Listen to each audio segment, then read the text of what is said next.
SIT report വൈകുന്നതിൽ അസ്വാഭാവികത ഉണ്ടെന്ന് കരുതുന്നില്ലെന്ന് ആലപ്പുഴയിൽ മർദ്ദനമേറ്റ Ajay Jual Kuriakose media വണ്ണോട്. ഉചിത സമയത്ത് നടപടിയെടുക്കുമെന്ന് ആഭ്യന്തരമന്ത്രി പറഞ്ഞതാണ്. അജിത് കുമാറിനെ സംരക്ഷിക്കാനാണ് പോലീസ് റിപ്പോർട്ട് വൈകിപ്പിക്കുന്നതെന്ന് കരുതുന്നില്ലെന്നും അജയ് ജുവൽ കുര്യാക്കോസ് പറഞ്ഞു. ആലപ്പുഴ രക്ഷാദൌത്യത്തിന്റെ ഇരയായ അജയ് ജുവൽ കുര്യാക്കോസാണ് നമുക്കൊപ്പം ചെയ്യുന്നത്. ഇപ്പോൾ MR അജിത് കുമാറിനെതിരായ റിപ്പോർട്ട് വൈകുന്നു എന്ന വാർത്തകളൊക്കെയാണ് പുറത്തുവരുന്നത്. അന്വേഷണം നടന്നു കഴിഞ്ഞിരിക്കുകയാണ്. ഈ കേസ് ഡയറി തിരുത്തിയെന്ന വാർത്തകളൊക്കെ ഇതിനോടകം തന്നെ പുറത്തു വന്നിരിക്കുകയാണ്. ഇപ്പോൾ അതുമായി ബന്ധപ്പെട്ട പോലീസ് നടപടി വൈകുന്നു. ഇതുമായി ബന്ധപ്പെട്ട് എന്താണ് പ്രതികരിക്കാനുള്ളത്? വളരെ ഈ ഗവൺമെൻറ് വന്ന ശേഷമുള്ള ആദ്യത്തെ നടപടി എന്ന് പറയുന്നത് ഈ കേസിൽ SIT രൂപീകരിച്ച് അന്വേഷണം നടത്തണമെന്നുള്ളതായിരുന്നു. ആ SITയുടെ അന്വേഷണം വളരെ മികച്ച രീതിയിലാണ് നടന്നത് എന്നുള്ളതാണ് ഈ കേസിലെ വാദികൾ എന്ന രീതിയിൽ എൻ്റെയും തോമസിൻ്റെയും അഭിപ്രായം. ആ സമയത്താണ് ഇവർ ഇതിന് ബെയിൽ ആപ്ലിക്കേഷനും മറ്റു കാര്യങ്ങളുമായി കോടതിയിൽ പോവുകയും അതിനെപ്പറ്റിയുള്ള വിശദാംശങ്ങളൊക്കെ നമ്മൾ മാധ്യമങ്ങളോട് നിങ്ങളെല്ലാവരും പറഞ്ഞിട്ടുള്ളതാണല്ലോ. ഈ കേസിൽ റിപ്പോർട്ട് കൊടുത്തിട്ട് 2 ആഴ്ചയായി എന്നുള്ളതാണല്ലോ നിങ്ങൾ പറഞ്ഞത്. കൊടുത്തിട്ടുണ്ട് എങ്കിൽ അതിനത് ഉചിതമായ നടപടി എടുക്കുമെന്ന് ബഹുമാനപ്പെട്ട ആഭ്യന്തര വകുപ്പ് മന്ത്രി രമേശ് ചെന്നിത്തല പറഞ്ഞിട്ടുള്ളതാണ്. പക്ഷേ അതിലൊരു കാലതാമസം വരുന്നു എന്നാണ് ഇപ്പോൾ ഉയരുന്നത്. ഗവൺമെന്റിന് കൈമാറണമല്ലോ. ഗവൺമെന്റിന് കൈമാറി കഴിയുമ്പോൾ സ്വാഭാവികമായി അതിനകത്ത് നടപടി ഉണ്ടാവും. അത്തരത്തിൽ എന്തെങ്കിലും തോന്നുന്നുണ്ടോ ഇത്തരത്തിൽ നടപടി എടുക്കുന്നതിന് വൈകുന്നു? കാരണം 2 ആഴ്ച റിപ്പോർട്ട് സമർപ്പിച്ചത് ഏറ്റവും പ്രധാനമായും ഈ സർക്കാർ അധികാരത്തിൽ വന്നപ്പോൾ രൂപീകരിച്ച അന്വേഷണ സംഘമാണ്. ഏറ്റവും പ്രധാനത്തോടെ സർക്കാർ കണ്ട ഒരു കാര്യം തന്നെയാണ്. അതിൽ റിപ്പോർട്ട് സമർപ്പിച്ചിട്ടും ഇത്തരത്തിൽ നടപടി വൈകുന്നത് അതിനെങ്ങനെയാണ് കാണുന്നത്? ഒരിക്കലുമില്ല. ഏറ്റവും പ്രധാനമായി കണ്ട ഒരു കേസായിട്ടുകൊണ്ടാണ് ഈ കേസിനെ ആദ്യം തന്നെ SIT രൂപീകരിച്ചത്. റിപ്പോർട്ട് നൽകിയിട്ടുണ്ടെങ്കിൽ അത് പരിശോധിച്ച് അവർ അതിന് മറുപടി നൽകും.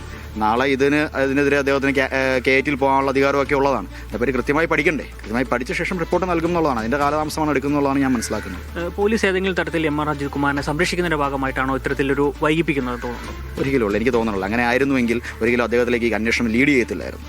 അങ്ങനെ ആയിരുന്നുവെങ്കിൽ മനസ്സിലാവുന്നുണ്ടോ? അപ്പോൾ എനിക്ക് തോന്നുന്നില്ല അങ്ങനെയാണെന്നുള്ള കാര്യം. അജിത് കുമാറിനെതിരെ നടപടി ഉണ്ടാകുമെന്ന് പ്രതീക്ഷിക്കുന്നുണ്ടോ? തീർച്ചയായിട്ടും. ഞങ്ങൾ ആദ്യം മുതൽ പറഞ്ഞ ഒരു MR അജിത് കുമാർ ആണോ അതിന് മേളിൽ ആരെങ്കിലും ആണോ എന്നുള്ളതാണ് ഞങ്ങൾ ആദ്യം മുതലേ പറയുന്നത്. ആരാണോ കുറ്റക്കാരൻ അയാൾക്കെതിരെ ശക്തമായ നടപടി ഉണ്ടാകണം. അതൊരു മാതൃകയാവണം എന്നുള്ളതാണ് ഞങ്ങളുടെ ആവശ്യം.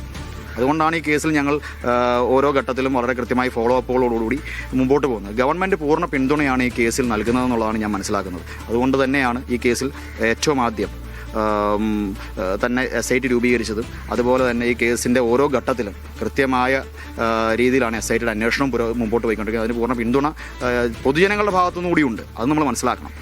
ഇപ്പോൾ അടുത്തൊരു പ്രൊമോഷൻ്റെ ഒരു ഘട്ടത്തിലൊക്കെയാണ് MR അജിത് കുമാർ. അതിന് തടസ്സം വരാതിരിക്കാനാണ് ഈ റിപ്പോർട്ട് പൂഴ്ത്തിവെച്ചെന്ന ആരോപണം ഇതുമായി ബന്ധപ്പെട്ട് ഉയരുന്നുണ്ട്. സമൂഹ മധ്യത്തിൽ നിൽക്കുന്നൊരു കാര്യമാണല്ലോ. റിപ്പോർട്ട് എത്രയും പെട്ടെന്ന് കൊടുക്കുമെന്നുള്ളത് തന്നെയാണ് ഞാൻ മനസ്സിലാക്കുന്നത്. അതിനകത്ത് വേറെ യാതൊരു തരത്തിലുള്ള അസ്വാഭാവികത ഉണ്ടെന്ന് ഞാൻ വിശ്വസിക്കുന്നില്ല. ഞാൻ ഉത്തരവാദിത്തപ്പെട്ടവരോട് സംസാരിച്ചപ്പോൾ റിപ്പോർട്ട് കിട്ടിയാൽ ഉടൻ അതിനുള്ള നടപടി ഉണ്ടാകും. അന്വേഷണം പൂർത്തിയാക്കിയതിൽ സർക്കാരിലേക്ക് റിപ്പോർട്ട് സമർപ്പിച്ചിട്ടില്ലെന്നാണോ അറിയാൻ കഴിഞ്ഞത്? ഒരിക്കലും അങ്ങനെയല്ല. റിപ്പോർട്ട് നൽകിയിട്ടുണ്ട് എന്നുള്ള റിപ്പോർട്ട് നൽകി ഉചിതമായ നടപടി സ്വീകരിക്കുക. റിപ്പോർട്ട് ഗവൺമെൻറ് കിട്ടിയാൽ ഉചിതമായ നടപടി സ്വീകരിക്കുമെന്ന് ബഹുമാനപ്പെട്ട മന്ത്രി പറഞ്ഞിരുന്നല്ലോ. സ്വാഭാവികമായും അതിന് റിപ്പോർട്ട് കൊടുക്കേണ്ട ഉത്തരവാദിത്തമുണ്ട്. അത് എത്രയും പെട്ടെന്ന് പൂർത്തീകരിച്ച് അവരെന്താണോ അതിൻ്റെ പ്രോസസ്സ് അത് കൃത്യമായി പൂർത്തീകരിച്ച് എത്രയും പെട്ടെന്ന് കൈമാറുക എന്നുള്ളത് തന്നെയാണ്. അപ്പോൾ എന്തായാലും നടപടി ഉണ്ടാകുന്ന പ്രതീക്ഷ തന്നെയാണുള്ളത് അല്ലേ? തീർച്ചയായിട്ടും കുറ്റക്കാർക്കെതിരെ നടപടി ഉണ്ടാകുമെന്നുള്ള പ്രതീക്ഷയുണ്ട്. എന്തായാലും ആലപ്പുഴ രക്ഷാദൌത്യത്തിൽ അതിൻ്റെ ചുമതലയുണ്ടായിരുന്ന അന്വേഷണത്തിൻ്റെ ഭാഗമായി ഉയർന്ന പോലീസ് ഉദ്യോഗസ്ഥനാണ് MR അജിത് കുമാർ. അദ്ദേഹത്തിനെതിരെ നടപടി ഉണ്ടാകുമെന്നാണ് ഇപ്പോഴും കരുതുന്നത്. ക്യാമറാമാൻ രാജുവിനൊപ്പം രജീഷ് നരിക്കുനി, മീഡിയ 1 തിരുവനന്തപുരം.